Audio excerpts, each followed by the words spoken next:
Il s'agit ici de démontrer le théorème sur les angles opposés, aussi noté plus simplement angle opposé, qui dit la chose suivante.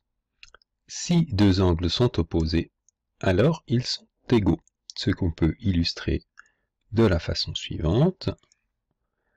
La définition des angles opposés sont, deux angles sont opposés s'ils sont dans la situation suivante.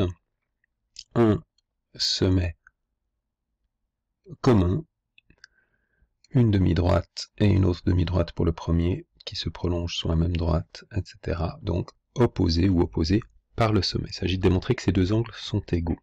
Alors, l'idée de la démonstration est la suivante. Donc, on va considérer un troisième angle qui va être l'angle qui est ici, que je vais appeler gamma. Et je peux maintenant dire que l'angle alpha et l'angle gamma, c'est-à-dire ces deux angles, ensemble forment ce qu'on appelle un angle supplémentaire. Pourquoi est-ce que ces deux angles sont supplémentaires? Eh bien, ceci c'est par définition simplement de ce que sont des angles supplémentaires. Deux angles sont supplémentaires lorsqu'ensemble ils forment un angle plat. De la même façon, je peux également dire que bêta et gamma sont supplémentaires. Bien sûr, l'argument est le même.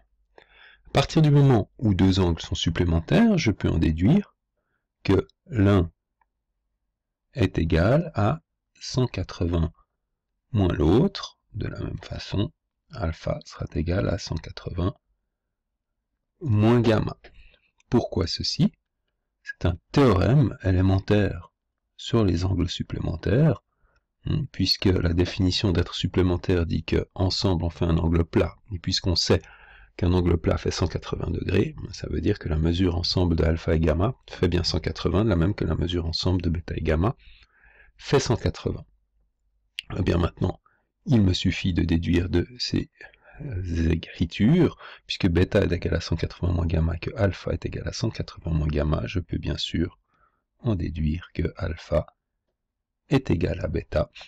Si vous voulez donner un argument, on pourrait par exemple dire que c'est un argument de type comparaison. Si l'un est égal à l'autre, si l'un est égal à ceci, l'autre est égal au même, alors l'un est égal à l'autre. Voilà, fin de la démonstration, ce qu'il fallait démontrer.